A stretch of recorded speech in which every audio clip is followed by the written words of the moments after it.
Assalamualaikum. I am Dr. Nada Vaid. Today I will discuss Faradic current, that is the part of electrotherapy and physical agents lecture series. सबसे पहले देखें तो इस chapter में हम पढ़ेंगे फेराडिक करंट क्या होता है, फेराडिक करंट की टाइप क्या है, इसको सर्च कैसे करते हैं, क्या क्या इसके मोड्स ऑफ एप्लीकेशन है, थेराप्यूटिक इफेक्ट्स क्या हैं, इंडिकेशंस क्या हैं, कॉन्ट्राइंडिकेशंस क्या हैं एंड डेंजर्स क्या हैं इसके। तो ईच एंड एवरीथिंग जो हम इसकी डिटेल में पढ़ेंगे। फेराडिक करंट अगर हम देखें तो शॉर्ट ड्यूरेशन करंट है, इंटरप्टेड डायरेक्ट करंट है, आईडीसी करंट है और इसका पल्स ड्यूरेशन 0.1 से 1 ms है और फ्रीक्वेंसी इसकी बिटवीन 50 से 100 हर्ट्ज के बीच में होती है। फेराडिक करंट की अगर हम स्पेशलिटी की बात करें तो ये लो फ्रीक्वेंसी करंट है और इनोवेटेड मसल्स की स्टिमुलेशन के लिए यूज़ किया जाता है। तो जब भी फेराडिक करंट की बात होगी आपको ये याद रखना है कि इनोवेटेड मसल्स के लिए हम फेराडिक करंट यूज़ करते हैं। तो डीनोवेटेड मसल्स के लिए कौन सा करंट यूज़ होता है, वो गैल्वेनिक करंट है और दोनों लो फ्रीक्वेंसी करंट है। रीज़न क्या है इनोवेटेड मसल्स के स्टिमुलेशन के लिए, क्योंकि ये शॉर्ट ड्यूरेशन करंट है, लॉन्ग ड्यूरेशन करंट नहीं है। तो शॉर्ट ड्यूरेशन करंट होता है जो इनोवेटेड मसल्स है सिर्फ उसी को ही स्टिमुलेट कर पाता है, इनोवेटेड मसल्स को स्टिमुलेट नहीं कर पाता है। तो इसी वजह से फेराडिक करंट इनोवेटेड मसल्स के लिए यूज़ किया जाता है। फेराडिक करंट का देखें तो इसकी जो वेव फॉर्म की अगर हम बात करें, यूनिडायरेक्शनल होती है और बायफेजिक भी होती है, यानी एक डायरेक्शन वाली भी हो सकती है और दो फेजेस वाली भी हो सकती है। एसिमेट्रिकल होती है, यानी इसके वेव फॉर्म में सिमेट्री नहीं होती है। अब ये जो फेराडिज्म टर्म है ये कब निकली थी? फर्स्ट टाइम जब फेराडिक करंट डेवलप हुआ तो फेराडिक कॉइल के से प्रोड्यूस होने वाला जो करंट था वो फेराडिक करंट था और इस साइंटिस्ट का जो नाम था वो एम फेराडे थे, उसके ऊपर इस करंट का नाम फेराडिक करंट पड़ा। ये अनइवनली ऑल्टरनेटिंग करंट है, एक साइकिल में दो अनइक्वल फेजेस होते हैं।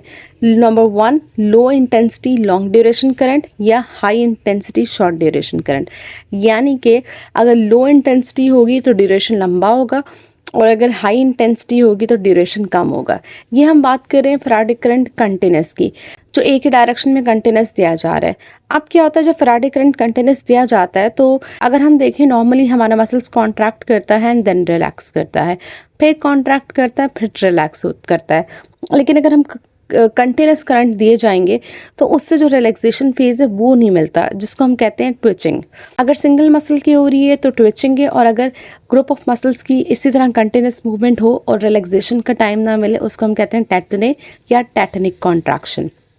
अब हमें क्या चाहिए होता है, पेशेंट की कंडीशन के हिसाब से मसल्स को एक्टिवेट करना है, तो उसके लिए हम इस करंट को क्या करते हैं, सर्ज करते हैं।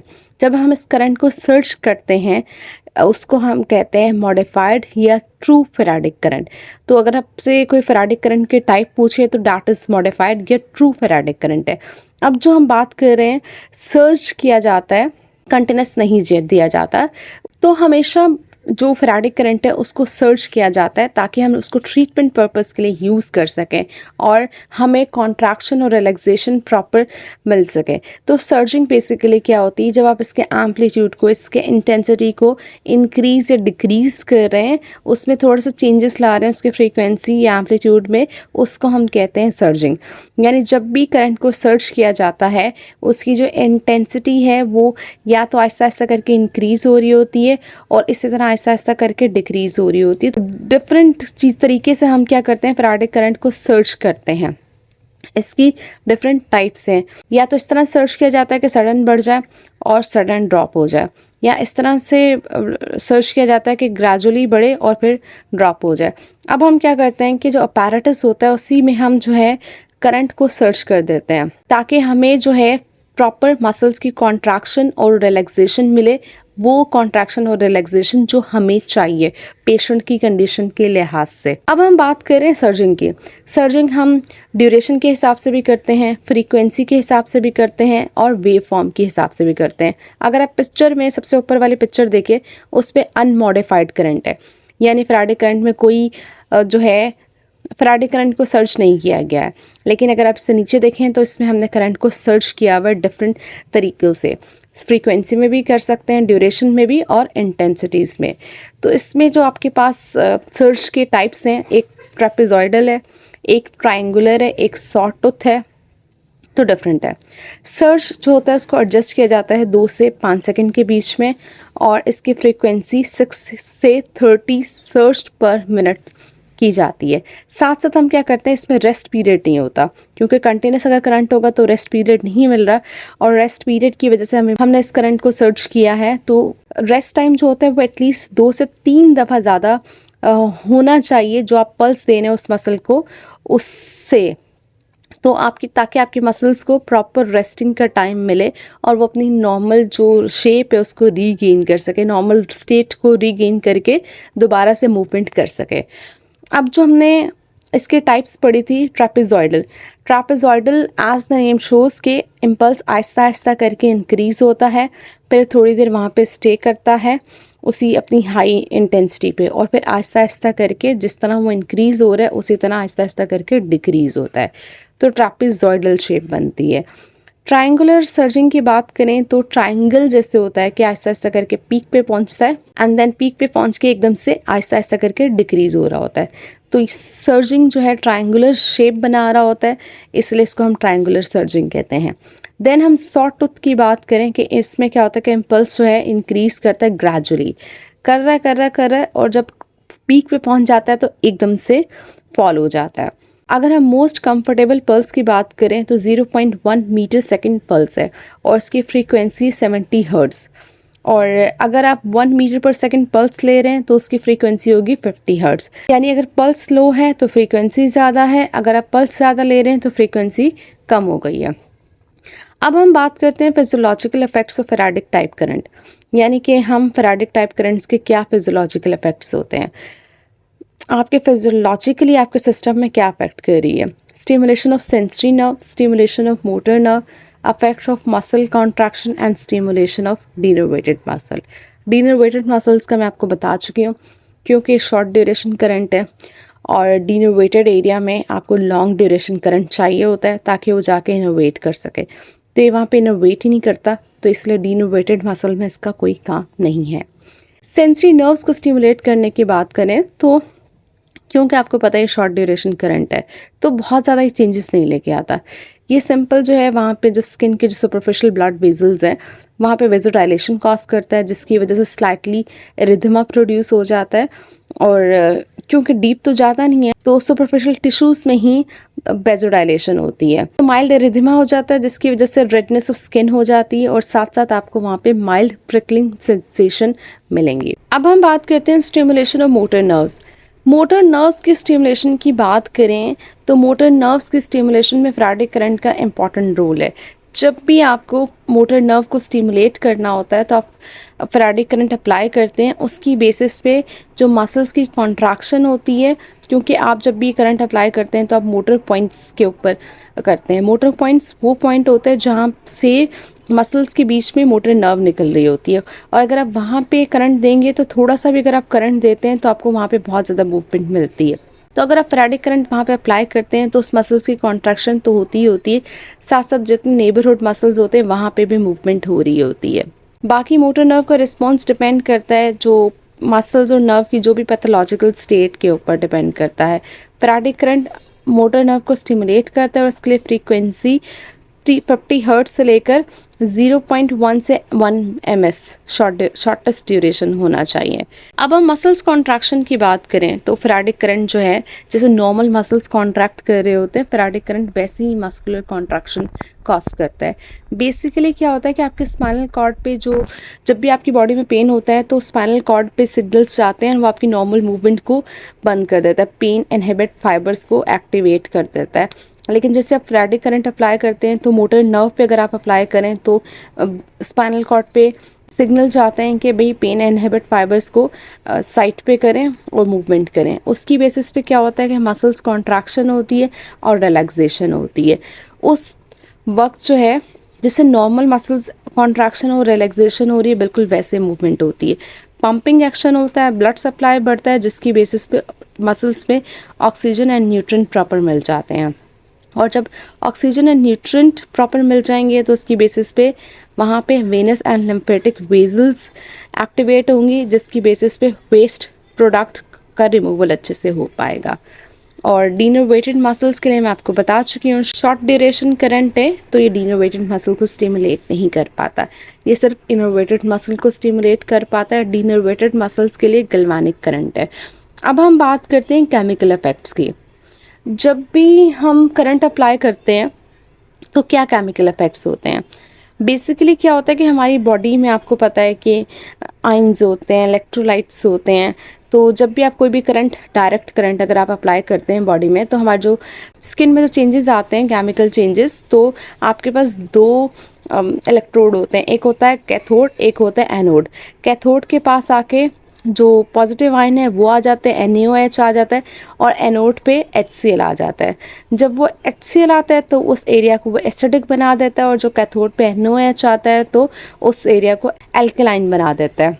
अब अगर यहाँ पे केमिकल्स जैसे कांटेक्ट में रहेंगे, डायरेक्ट करंट अगर कंटिन्यूस रहेगा, तो उसकी बेसिस पे जो डेंजर हो सकता है, वहाँ पे इलेक्ट्रोलाइट बर्न हो सकता है।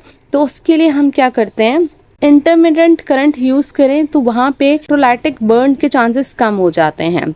इसी तरह अगर हम ऑल्टरनेटिंग करंट यूज़ करते हैं तो आयंस जो होते हैं एक फेज़ में मूव होते हैं और दूसरे फेज़ में वो रिवर्स डायरेक्शन में मूव होते हैं।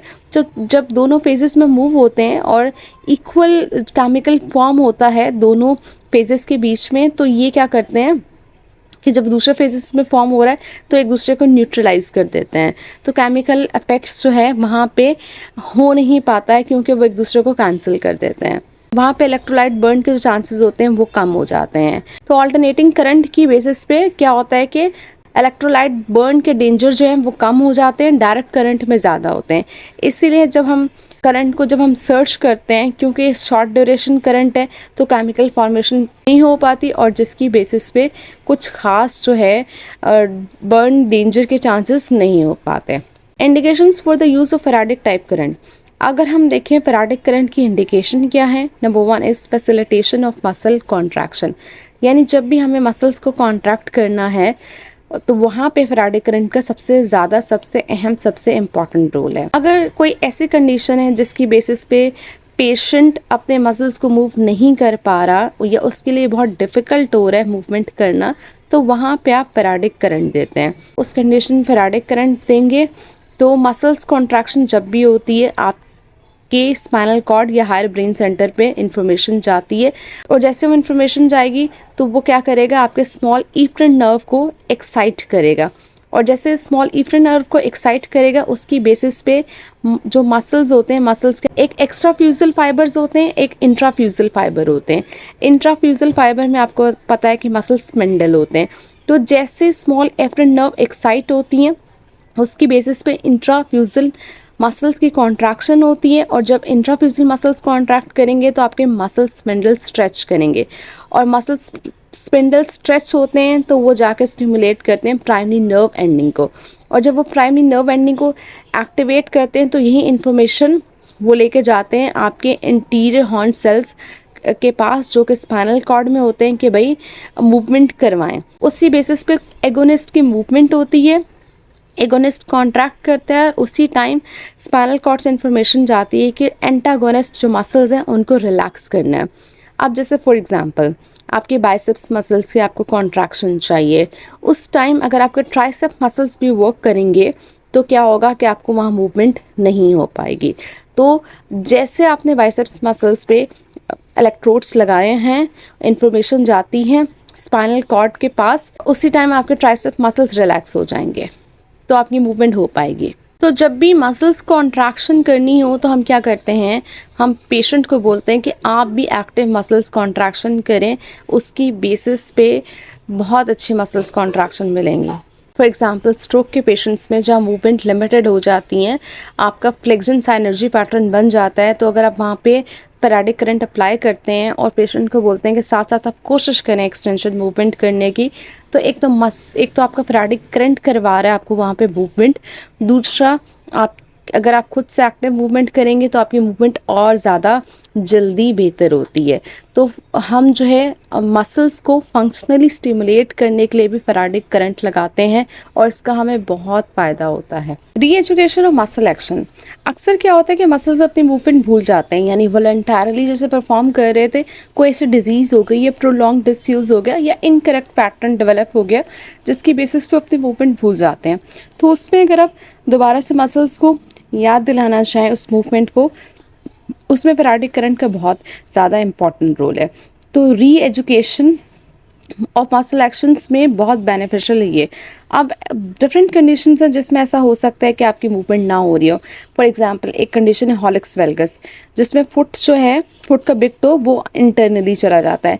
अब अगर आपको वहाँ पे मूवमेंट करवानी है, और क्योंकि काफ़ी टाइम से पेशेंट का जो बिग टो है वो अंदर की तरफ शिफ्ट हो जाता है और मूवमेंट भूल जाता है, तो वहाँ पे अगर आप फेराडिक करंट अप्लाई करेंगे तो आपको बहुत फ़ायदा होगा। या किसी ऐसी कंडीशन, फ्रैक्चर में क्या होता है कि आपका प्लास्टर काफ़ी टाइम बाद उतरता है तो आप वहाँ मूवमेंट नहीं कर पाते हैं, तो अगर आप वहाँ फेराडिक करंट अप्लाई करेंगे, जो मसल्स अपनी मूवमेंट भूल गए हैं तो वो आप उनको आसानी से रीएजुकेट करवा सकते हैं।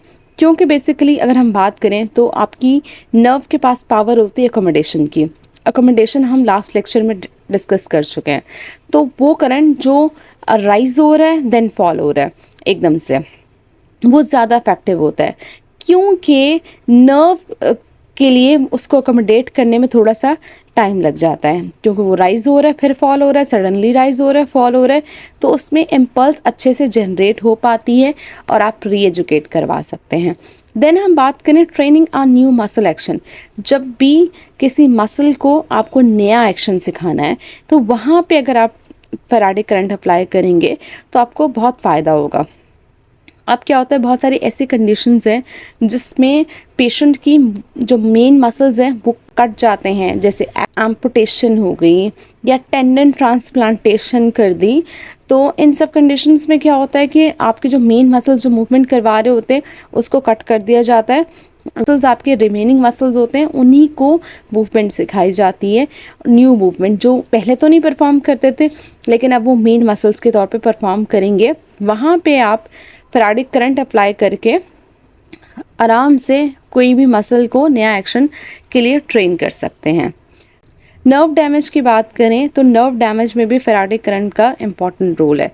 अब डिपेंड करता है कि नर्व कितना सीवियरली डैमेज है। आपको पता है कि नर्व की 3 डिग्रीज होती हैं, first degree, second degree and third degree. Third degree में तो बिल्कुल ही फाइबर्स ख़त्म हो जाते हैं, वहाँ पे इसका कोई रोल नहीं है। लेकिन फर्स्ट और सेकंड डिग्री में जहाँ पे एक्सॉन की डीजनरेशन हुई है, तो वहाँ पे जो है आप मसल्स कॉन्ट्रैक्शन करने के लिए फेराडिक करंट यूज़ कर सकते हैं, नर्व को एक्टिवेट करने के लिए वहाँ फेराडिक करंट यूज़ कर सकते हैं। क्योंकि अगर ज़्यादा सीवियर इंजरी होगी तो फिर फेराडिक करंट का कोई इंपॉर्टेंट रोल नहीं होगा। लेकिन अगर स्टार्टिंग के डेज़ हैं, 1-2 हफ्ते हुए हैं, 2-3 हफ्ते में फेराडिक करंट का इम्पॉर्टेंट रोल हो सकता है और वहाँ पे फाइबर रिकवर हो सकते हैं। तो उस टाइम जब भी फेराडिक करंट अप्लाई करें तो साथ साथ पेशेंट को बोलें मसल्स की एक्सरसाइज भी करें, तो उससे क्या होता है कि बहुत जल्दी नर्व डैमेज जो है रिकवर हो सकती है। जैसे फुट ड्रॉप हो सकता है, स्टार्टिंग के डेज़ हैं और उसमें इतनी ज़्यादा डैमेज नहीं हुई है तो फेराडिक करंट का इंपॉर्टेंट रोल है। लेकिन अगर सीवियरली डैमेज है तो फिर फेराडिक करंट का इंपॉर्टेंट रोल नहीं है, फिर वहाँ फेराडिक करंट कोई फ़ायदा नहीं देगा। Then improvement of venous and lymphatic drainage. जब भी एडिमा हो जाए या ग्रेविटेशनल अल्सर्स हो जाए तो उसमें हम इनकरेज करते हैं फेराडिक करंट को अप्लाई करने के लिए, क्योंकि जैसे नॉर्मल मसल्स की मूवमेंट होती है बिल्कुल वैसे ही मसल्स की मूवमेंट करता है, आपके मसल्स को कॉन्ट्रैक्ट करता है, रिलैक्स करता है। जब मसल्स में पंपिंग एक्शन होता है तो उसकी बेसिस पे वहाँ जितना एडिमा होता है वो रिड्यूस हो जाता है। तो इसके लिए हम paradigm under pressure technique use करते हैं। पैराडिज्म अंडर प्रेशर क्या होता है कि जब भी हम इलेक्ट्रोड अप्लाई करते हैं तो इलेक्ट्रोड के साथ साथ हम उसके ऊपर बैंडेज अप्लाई करते हैं। बैंडेज किस लिए अप्लाई करते हैं, ताकि उस पर प्रेशर आए।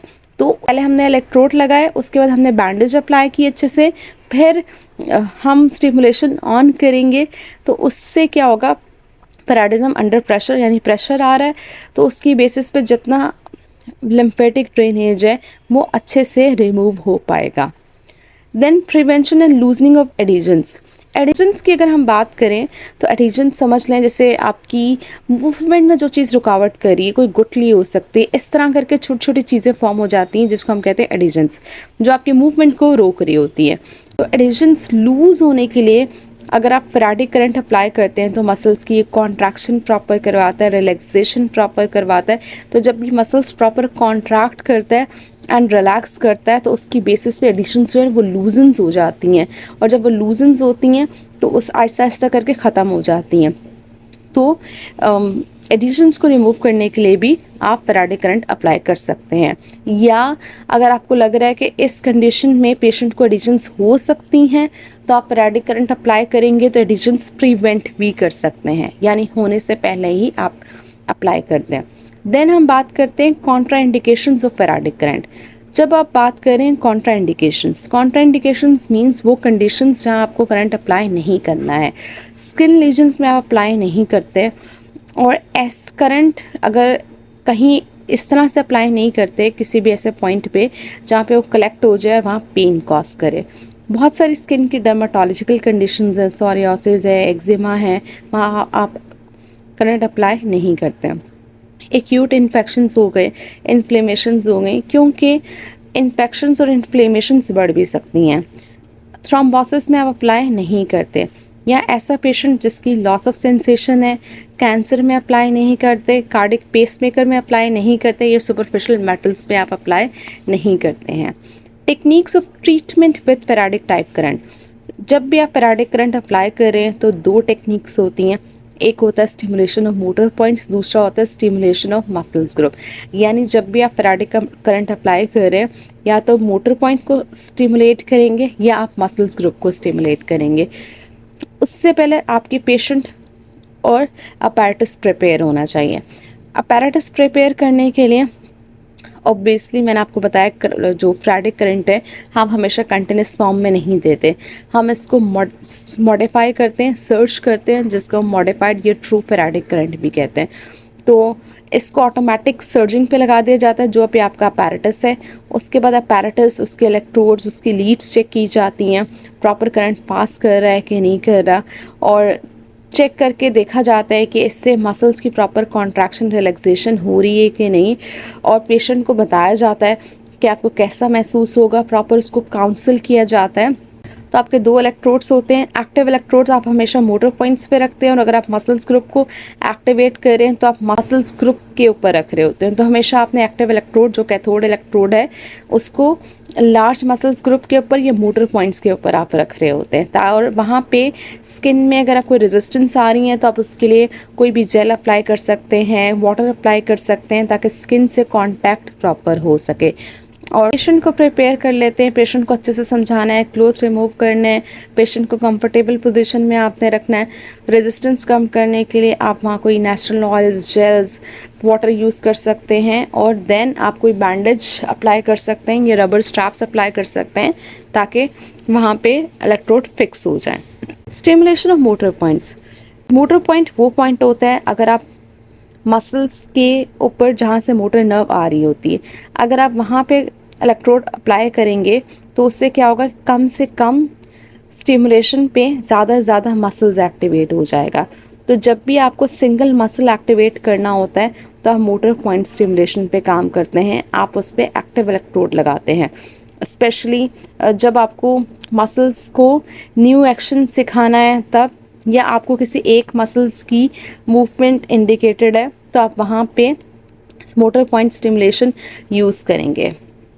और मोटर पॉइंट स्टिमुलेशन पे हमेशा एक्टिव इलेक्ट्रोड लगता है, और जो नियर बाय है आप दूसरा इलेक्ट्रोड लगा देते हैं। फिर आप इंटेंसिटी आहिस्ता आहिस्ता इंक्रीज करते हैं, मसल्स कॉन्ट्रैक्शन जितनी आपको चाहिए आप उतनी देख लेते हैं, और साथ साथ पेशेंट को बोलते हैं कि वो एक्टिवली मूवमेंट करें, तो उससे ज़्यादा अच्छे से आपका मसल्स कॉन्ट्रैक्ट एंड रिलैक्स कर पाएगा।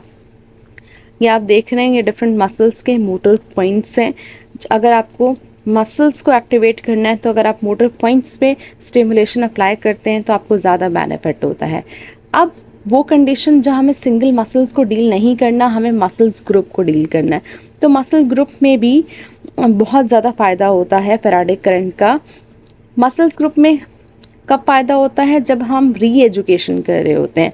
मोटर पॉइंट्स में हमें क्या फ़ायदा हो रहा था, हम न्यू एक्शन सिखा रहे थे, लेकिन जब हमें री एजुकेशन करना होता है तो हम मसल्स ग्रुप पे काम करते हैं। फॉर एग्जांपल इसके लिए हमने क्वाड्रिसेप्स ले लिया, सबसे पहले अपैरेटस प्रिपेयर करेंगे। जो भी पेशेंट का अफेक्टेड नी होगा उसकी जो हमें डिज़ायरेबल पोजीशन चाहिए, फॉर एग्जांपल हमें पेशेंट की फ्लेक्शन डिस्टर्ब हुई है, हमें वो चाहिए, तो जो हमें डिज़ायर्ड डिग्री चाहिए हम पेशेंट को उस पोजीशन में सेट करते हैं। उसके बाद एक इलेक्ट्रोड प्लेस करते हैं फेमोरल नर्व पे और दूसरा इलेक्ट्रोड प्लेस करते हैं उसके मोटर पॉइंट्स पे।